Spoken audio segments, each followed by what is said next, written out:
제가 인천의 부평구 십정동에서 나고 자랐습니다. 십정동이라는 것은 열십자의 운물정자입니다. 운물이 10개 있는 동네. 시골스럽죠. 인천이 그래도 발달한 곳이었는데 제가 살던 곳은 좀 시골스러웠습니다. 근데 그 동네가 이제 산으로 이루어진 산동네였는데 그 맨 꼭대기에 교회가 하나 있었습니다. 그 맨 꼭대기 정상에 있어서 멀찌감치서 보면 하얀 교회가 예쁘게 산 위에 있어서 언덕 위에 하얀 집이라고 이제 칭을 했습니다. 그 교회 이름은 여러분도 잘 아시죠? 에덴 교회입니다.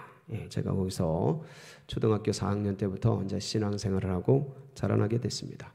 한번 사진을 잠깐 보시면 에덴 교회입니다. 많이 보셨죠? 그 에덴 교회 앞에 보면 철탑이 있었습니다. 철탑 보이시나요? 예. 저 철탑이 교회랑 이렇게 길 하나, 사람 하나 다닐 만한 길 하나 두고 붙어 있었어요.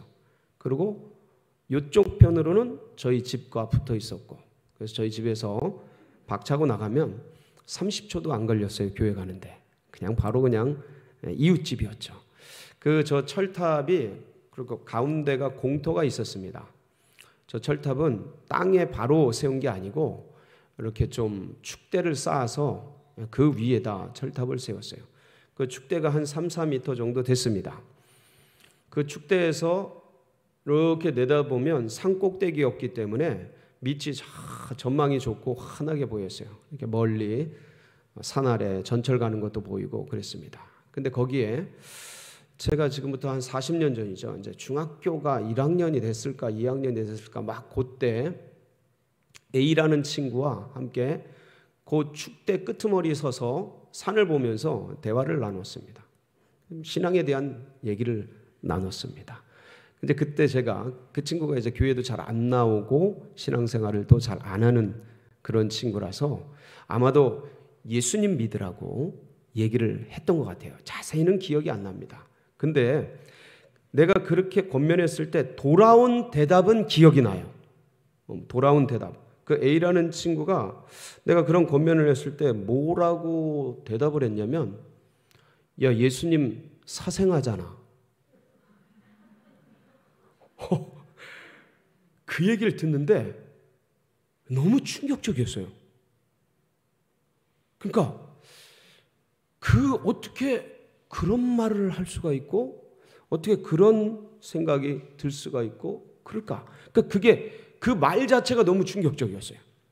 그걸 믿었던 것도 아니고 받아들였던 것도 아닌데 그렇게 생각하고 사고하고 그걸 말하고 언어화해서 이게 당돌하게 얘기하는 그게 너무 어처구니가 없고 너무 충격적이고 너무 당황스러워서 그때 아무 말도 못했습니다. 멍하니 있었어요.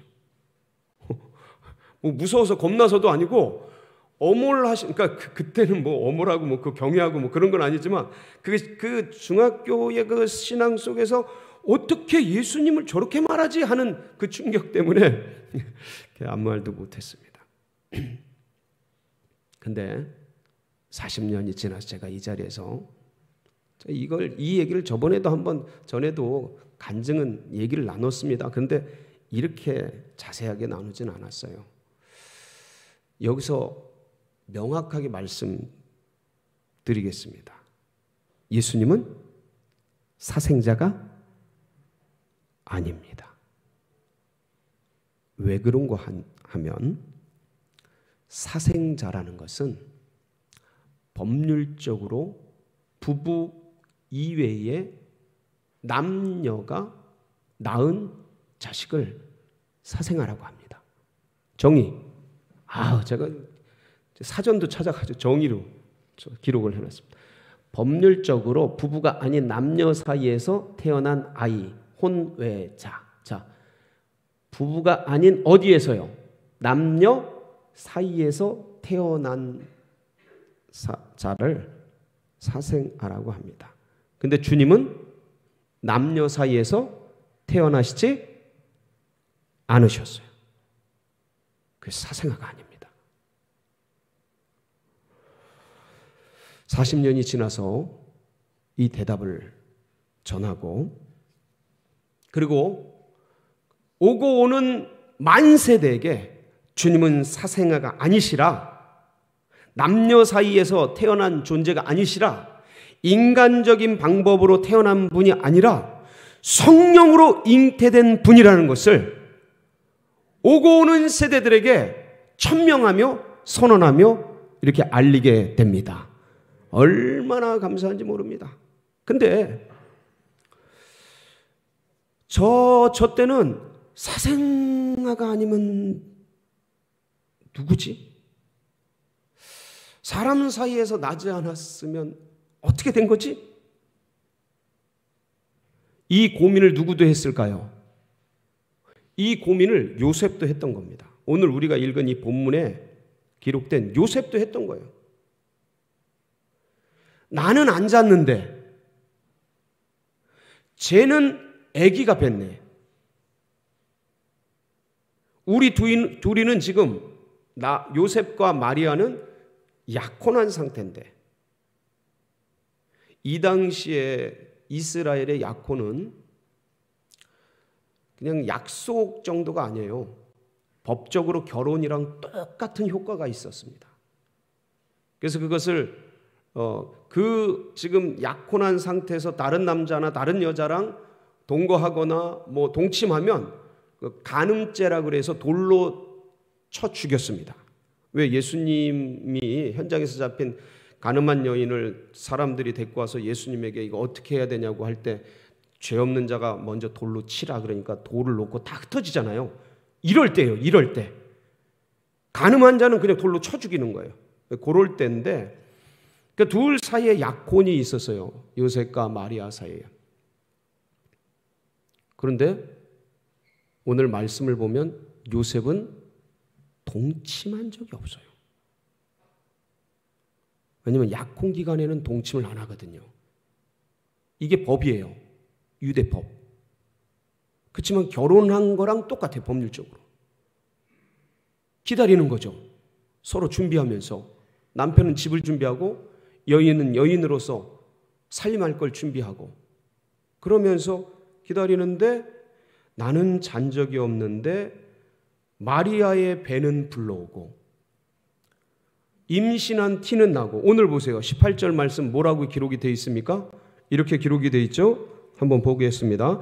예수 그리스도의 나심은 이러하니라. 그의 어머니 마리아가 요셉과 약혼하고 동거하기 전에 성령으로 잉태된 것이 나타났더니. 언제요? 동거하기 전에 성령으로 잉태된 것이. 이때는 성령으로 잉태된 건지 뭐로 잉태된 건지 모를 때예요. 요셉이. 그러니까 잉태된 것이 나타난 거예요. 아기가 뵌 게 몸이 불어오는 게 나타난 거죠. 이때 마리아가 사실 이 엘리사벳이라고 친척 집에 3개월 동안 가 있었습니다. 요한의 어머니죠, 엘리사벳. 여기에 저 유대 산골짜기에 한 3개월 동안 가서 그냥 그 엘리사벳과 이 하나님이 행하신 신묘막측한 일들에 대해서 나누고, 그 마리아 창가, 누가복음 1장에 보면 그 마리아 창가가 나오고 막 그러지 않습니까? 그때 이제 6개월째 엘리사벳이 세례 요한을 잉태한 지 6개월째 되던 때 수태고지를 받고 이 마리아가 유대 그 엘리사벳을 찾아갑니다. 산골에. 그래서 가니까 막 그 배에서 복중에서 이 세례 요한이 막 뛰어놀고 그러는 걸 보면서 엘리사벳이 주의 어머니를 만나면서 막 기뻐하고 노래하고 막 하던 그 모습들이 누가복음 2장에 고스란히 기록이 되어 있었습니다. 그런데 그런 일들을 겪고 3개월 동안 산속에 있다가 내려왔는데 아기가 배가 불러온 거예요. 네. 그러니까 이 사실이 요셉에게 전달이 된 거예요. 그러니까 요셉은 이때부터 고민할 수밖에 없었어요. 왜냐하면 나는 잠바가 없고, 그럼 도대체 어떤 남자하고 잔 건가? 누구의 사생아인가? 왜냐하면 이미 결혼한 상태였기 때문에. 그러니까 사생아인 거예요. 그러니까 사생아일 수밖에 없는 거예요. 상식적으로, 이론적으로, 이성적으로 아무리 생각해도 도대체 누군가? 나는 아닌데. 고민하고. 이 요셉이 보면 굉장히 의롭고 착한 사람이었어요. 남자가 이런 일 당하면 얼마나 분노하겠습니까? 남자든 여자든 그 뒤에서 뒤통수 맞는 느낌 아니겠습니까? 배신감. 예? 약혼하고 결혼한 상태고 그래서 믿고 서로 지금 기다리고 있는데 배가 불러오고 아이가 잉태된 모습이 뻔히 보이고 나는 안 잡고 그렇다면 어떤 남자인지 고민하면서 이 여자를 죽여야 되나 살려야 되나 이것들이 다 알려지면 누구에게나 알려지면 이것은 현장에서 잡힌 가늠한 여인처럼 돌에 맞아 죽을 것이 뻔한데 그 요셉은 굉장히 고민했을 거예요. 배신감으로 그런 일들을 그냥 확 질러버릴까 하는 그런 생각도 왜 없었겠습니까? 화가 나는데 분노가 치미는데 근데 또 돌아보세요. 그래도 사랑하는 여인이고 그 여인이 아이를 가졌어요. 아이가 배가 나온 게 보여요. 저 알려지면 저거 돌로 쳐 죽인다는데 이게 참 또 이게 걸리는 일 아니겠습니까? 그러니까 이 양자 사이에서 요셉은 굉장히 많은 고민이 있었을 겁니다. 여기 기록은 다 안 돼 있어요. 그러나 사람이 똑같아요. 예나 지금이나 이런 고민과 갈등 상황에서 마음이 고민스럽고 아픈 거는 똑같은 거예요. 굉장히 괴로웠겠죠. 그러다가 이제 애는 살려야 되고 그래도 여인이 죽는 것은 볼 수 없지 않는가. 그렇게 내심 결정을 하고 가만히 끊고자 결심을 했어요. 말씀 그대로입니다. 가만히 끊고자 없었던 일로 하자. 여기서 끝내자. 조용히 지나가자. 묻어두자. 자, 그런데 이게 이 당시만 해도요. 이 약혼도 이 두 마리아와 요셉이 좋아서 하고 뭐 어떻게 해서 그거보다도 양가의 어르신들이 약조를 맺는 거예요. 그러니까 양가의 가문의 결혼이에요. 양가의 가정의 약혼인 거예요. 이미 다 알려지고 이미 다 알아요. 가문들이 친인척들이 이 시족 사회 부족 사회 비슷한 이 시대였기 때문에 주변이 다 아는 거죠. 어떻게 없던 일로 할까? 어떻게 가만히 끊을까? 이 고민 서로 다 아는데 파혼을 하자니 다 알려질 것이고 왜 파혼하려고 그러는데 왜 갑자기 왜 이러는데 별 생각이 다 나면서 아이가 뱄다라는 걸 알고 돌 맞아 죽을 것이고 그렇다가 아무 말 안 하고 그냥 있자니 이거는 또 괴로워서 견딜 수가 없고 이러면서 고민과 어려움 속에 잠이 들었어요. 요셉이 잠이 들었어요. 괴로워. 하나님 답을 주세요. 하나님 이럴 때는 어떻게 해야 돼요? 아마도 제가 좀 더 생각을 해봤는데 마리아가 그 수태고지를 하면서 가브리엘이 수태고지를 하면서 마리아가 그 얘기를 쭉 들으면서 아니 하나님이 너와 함께 계시도다 하면서 아니 어떻게 나에게 이런 인사를 하나 그러면서 막 오고 갔던 누가복음의 대화를 분석을 해보면 천사를 통해서 마리아가 성령으로 잉태될 것을 하나님이 잉태시켜 줄 것을 마리아는 알고 있었어요. 그리고 이것도 엘리사벳도 알고 있었고 그리고 둘이가 막 기뻐하면서 마리아 찬가를 하고 엘리사벳의 노래가 나오고 막 이래요. 그러니까 마리아는 분명히 이거 하나님이 하셨다라는 걸 알고 있어요. 아기가 나오고 몸이 불어나는데 사실 여인이 아니 남자와 동침도 안 했는데 이런 일이 생기면 얼마나 당황스럽겠어요. 분명히 얘기를 듣고도 당황했을 겁니다. 내 몸에 이런 일이 생기는 것 자체가 여인이 애가 초산인데 처음인데 남자와 동거를 하고 동침을 하고 그런 일이 있어도 여인이 신기하고 당황스럽고 막 그런 법인데 그런 거 없이 지금 이런 일들이 되어지니 그렇지만 믿음으로 받긴 했지만 이게 얼마나 신묘막직하겠어요. 분명히 요셉이 마리아를 만났을 때 마리아가 이 얘기를 했을 겁니다. 이건 남자가 아니다. 이건 어떤 남자 당신 외에 다른 남자랑 그런 뭐 자거나 그런 거 아니다. 당신하고도 앉았지만 남들하고도 앉았다. 이건 하나님이 하신 거다. 하나님이 행하신 거다. 근데 이게 믿어집니까, 여러분? 그 당시에 이런 계시가 있었던 적이 없어요. 이게 처음이에요. 근데 요셉은 전혀 모르는 거예요. 그러니까 나 아니면 나는 안자인데 어떤 사람, 어떤 남자일까? 뭐 하나님이 하셨다고? 야, 어떻게 이 거짓말로 들렸을 겁니다. 분명히 마리아는 순수하게 발버둥 치면서 어떤 면에선 이해를 못하는 남자와 이해를 못하는 주변 사람들에게 이거를 얘기를 한다고 순수하게 힘껏 얘기했지만 이거를 이해하고 받아들여 줄 사람은 아무도 없었을 겁니다. 왜냐하면 요셉도 가만히 끊고자 정리하고자 결정을 했으니까. 너무나 있을 수 없는 일이니까. 받아들일 수 없는 일이니까. 그런데 고민하며 기도하며 어떻게 해야 될까 그러는 중에 잠이 들었고, 놀랍게도 오늘 말씀을 보면 현몽하여 꿈속에서 놀라운 일이 벌어지게 됩니다. 가브리엘이 찾아와서 요셉아, 네 아내 마리아 데려오기를 두려워하지 말아라. 걱정하지 말아라. 염려하지 말아라. 이 일은 그 잉태된 것은 무엇으로 된 것이뇨? 20절 한번 보시겠습니다. 예, 같이 한번 보시겠습니다. 시작. 이 일을 생각할 때에 주의 사자가 현몽하여 이르되 다윗의 자손 요셉아, 네 아내 마리아 데려오기를 무서워하지 말라. 그에게 잉태된 자는 성령으로 된 것이라. 잉태된 것은 무엇으로 된 거예요? 성령으로 된. 성령으로 된. 그리고 거기다가 아들을 낳을 거다. 성별도 얘기해줘요. 여러분 지금 성별 이제 우리가 감식하게 된 게 얼마 안 됩니다. 그러니까 오래 안 됩니다. 현대 과학이 들어서서. 근데 2000년 전 이미 성별을 알려주죠. 아들을 낳을 거다. 그리고 뭐까지 정해줘요? 이름까지 정해줘요. 아들을 낳으리니 이름을 예수라 하라. 이 예수님의 뜻이 뭐라고요? 저희 백성을 저희 죄에서 구원할 자. 구원자란 뜻이에요. 히브리 말로 여호수아란 뜻이에요. 헬라 말로 예수스예요. 한글로 예수예요. 구원자가 될 거다.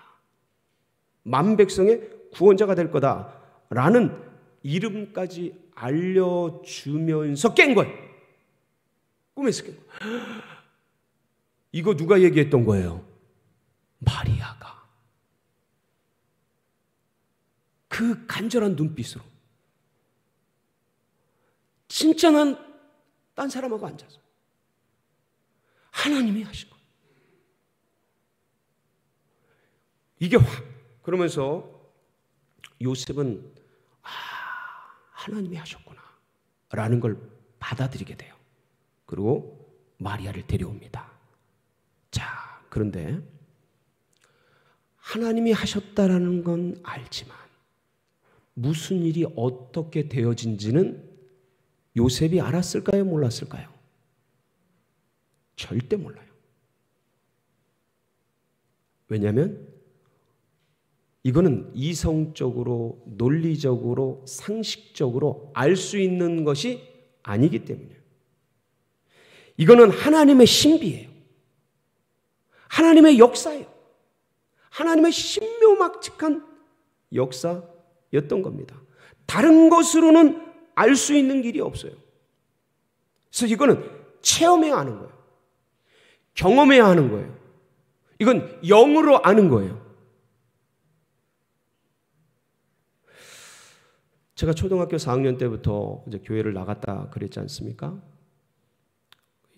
우리 목사님, 전도사님, 선생님들을 통해서 참 예수님에 대해서 많이 듣고 배웠어요. 그리고 강사님들, 부흥 강사님들 이런 분들을 통해서 집회를 통해서 참 많은 말씀을 들었고 성경에 대한 지식을 배웠고 그리고 양육과 훈련을 통해서 이런 것들을 참 많이 익히고 배웠습니다. 그렇게 배우고 알았지만 저는 그냥 교회가 좋았어요. 어릴 때부터 피난처였고 바로 가까이 있고 또 목사님이 제 팔 부러진 거 붙여주시고 고쳐주시고 물론 병원 가서 다시 붙였지만 아파 죽을 뻔했지만 그렇지만 그때는 그냥 다치면 목사님한테 가고 그렇게 좋았어요. 그냥 친구들이 또 교회 다 있고 교회 문화가 좋고 가면 선생님들이 따뜻하게 해주고 먹을 것도 주고 너무 좋았어요.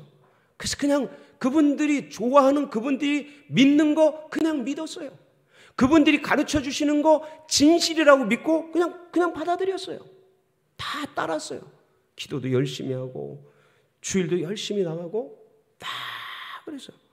열심히 신앙생활했죠. 그러던 고2 때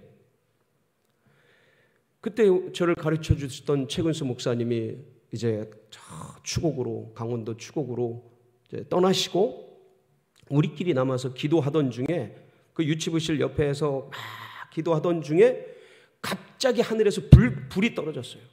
불이 떨어졌어.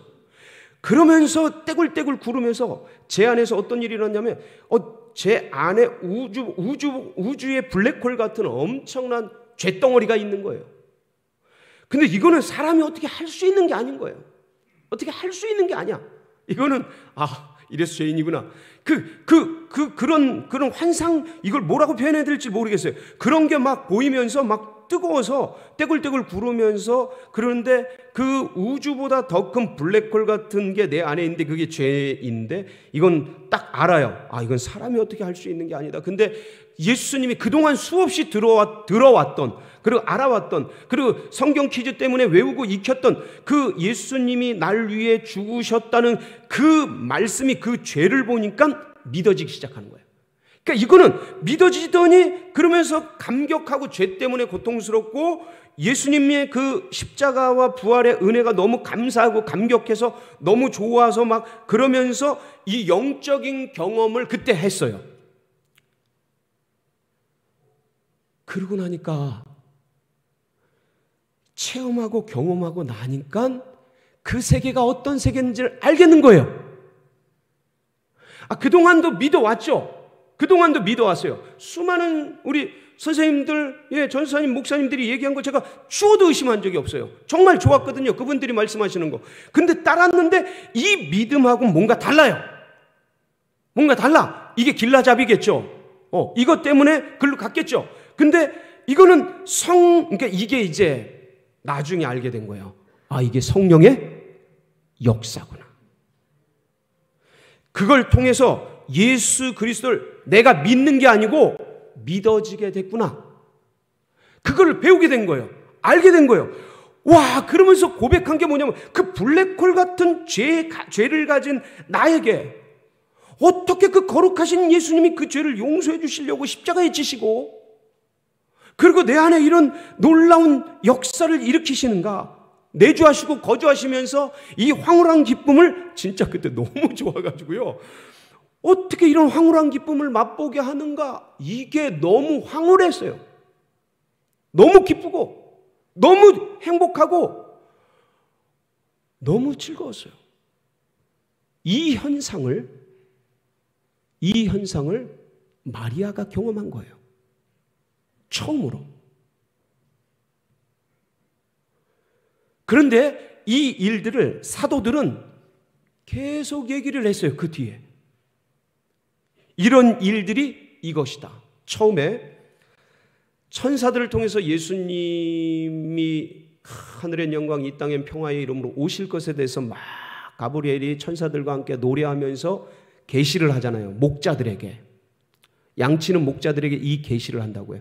그때 그 목자들에게 했던 얘기가 뭐냐면, 강보에 쌓여 구유에 누인 아이를 보리니 이것이 너희에게 표적이니라. 이 말씀을 합니다. 기억나십니까? 예, 이게 누가복음 말씀이에요. 한번 보실까요? 예, 강보에 쌓여 구유에 누인 아이를 보리니, 같이 읽습니다. 시작.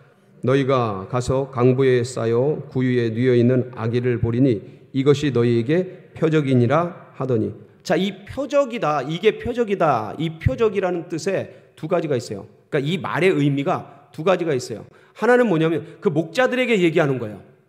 그 천사가 목자들에게 얘기하는 거예요.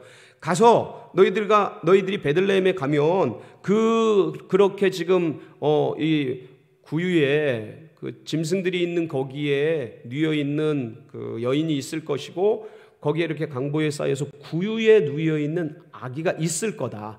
그 아기가 지금 내가 말하는 그분이다 하는 거에 대한 표적이에요. 표시예요. 첫 번째가 목자들에게 얘기한 거예요. 두 번째는 뭐냐면, 두 번째는 오고 오는 만세대 가운데 구유라는 것이 짐승 먹이통이잖아요. 짐승 같은 우리들, 폐역한, 전적으로 타락한 짐승화된 우리 속에 예수 그리스도께서 영롱하게 거주하고 내주하고 안착되는 모습을 미리 보여주신 거예요. 이게 표적이에요. 사인이에요. 안내예요. 그러니까 이 일이 일어날 것을 이미 천사를 통해서 계시하시고 알려줬던 거예요. 그래서 이걸 사도 바울이 뭐라 그러냐면, 사도 바울이 이 모습을 보고 뭐라고 표현하냐면 고린도후서 4장 6절에서 7절이죠. 같이 한번 보실게요. 시작. 어두운데 빛이 빛이라 말씀하셨던 그 하나님께서 예수 그리스도의 얼굴에 있는 하나님의 영광을 아는 빛을 우리 마음에 비추셨느니라. 우리가 이 보배를 질그릇에 가졌으니 이는 심히 큰 능력은 하나님께 있고 우리에게 있지 아니함을 알게 하려 함이라. 자, 7절에 보면 우리가 뭐를요? 이 보배를 어디다가요? 질그릇 같은 이 몸, 흙으로 만들어진 질그릇 같은 이 인생, 전적으로 부패한 짐승과도 같은 쓰레기 같은 잿덩어리인 이 인생 속에 보배를, 그 구유에 놓인 아이를 주실 것에 대해서 말씀하셨던 거예요. 이분들은 그걸 알고 있었던 거예요. 이 사건을. 근데 이런 일들이 어떻게 일어나느냐? 이 일들이 어떻게 일어나느냐? 여러분, 요한복음 1장 12절에 보면 이렇게 표현되어 있어요. 영접하는 자, 곧 그 이름을 믿는 자들에게는 하나님의 자녀가 되는 권세를 주셨으니 이는 혈통으로나 육정으로나 사람의 뜻으로 난 것이 아니요 하나님께로부터 난 자들이니라. 잘 보세요. 혈통, 부부에 의해서 난 자, 난 아이가 아니고, 육정, 지금 말한 사생아처럼 남녀의 불타는 어떤 욕정에 의해서 난 아이가 아니라, 사생아가 아니라 사람의 뜻, 내가 법률적으로 양자 양녀로 입양해서 세워지는 것이 아니라, 인간의 방법이 아니라, 이 땅의 방법이 아니라 하나님께로부터 난 자들이니라. 할렐루야. 이 하나님께로부터 난 것이 뭐냐면 바로 뭐로 잉태되는 거예요? 성령으로 잉태되는 거예요. 예. 그래서 고린도전서 12장 3절에 보면 뭐라고 되어 있어요? 예? 거기 보면 놀라운 말씀이 이제 기록되어져 있습니다. 그러므로 내가 너희에게 알리노니 하나님의 영으로 말하는 자는 누구든지 예수를 저주할 자라 하지 아니하고 또 성령으로 아니하고는 누구든지 예수를 주시라 할 수 없느니라. 그러니까 성령으로 그 역사가 일어나는 거예요. 성령에 의해서 그 놀라운 일들이 일어나는 거예요. 이 놀라운 신비의 역사. 그래서 인간이 어떻게 하나님을 뵌단 말인가? 인간이 어떻게 예수를 가진단 말인가? 이 있을 수 없는 마리아에게만 일어났던 그 특별한 신묘막측한 성탄의 신비가, 그게 마리아에게만 일어날 일이 아니고 모든 오고 오는 만백성들, 믿는 자 모두에게 일어날 신묘막측한 사건이 되도록 이 예수를 마리아에게 뭐로 잉태시켰다고요? 성령으로. 사생아가 아니라 성령으로. 그 일에 누가 증인입니까? 그 일에 누가 증인입니까? 우리가 증인이에요. 내 속에도 예수가 있어. 내 속에도 예수의 피가 흘러. 내 속에도 예수 그리스도를 향한 이 열정과 뜨거운 영의 역사가 살아 숨쉬고 있어요. 우리 모두가 이 일의 증인이에요. 근데 2000년 전 그 놀라운 그 사건이지만 2000년 전 그 역사가 어떻게 인간 안에 일어나느냐. 아니, 예수라는 하나님이 어떻게 마리아라는 여인 몸속에 잉태되느냐. 이게 아무도 풀 수 없는 거예요. 요한복음 2장에 보면, 요한복음 3장에 보면 니고데모라는 랍비가 있었습니다. 이게 안 풀리는 거예요. 안 풀리는 거예요. 하나님 나라에 어떻게 들어가는가. 그래서 예수님이 그 질문을 가진 랍비에게 뭐라고 말하냐면, 말씀하시냐면 이렇게 얘기합니다. 거듭나지 않으면 하나님 나라에 들어갈 수 없느니라. 거듭난다는 게 뭔가? 어머니 태 속에, 내가 늙은 몸인데 어머니 태 속에 다시 들어가야 하는가? 그때 주님이 말씀하셔요. 사람이 영으로 난 것은 영이요 육으로 난 것은 육이니 사람이 물과 성령으로 나지 않으면 하나님 나라를 볼 수 없느니라. 그래서 바람이 임의로 불매 사람이 소리는 들어도 어디서 와서 어디로 가는지 알지 못하듯이 성령으로 난 자는 이와 같으니라.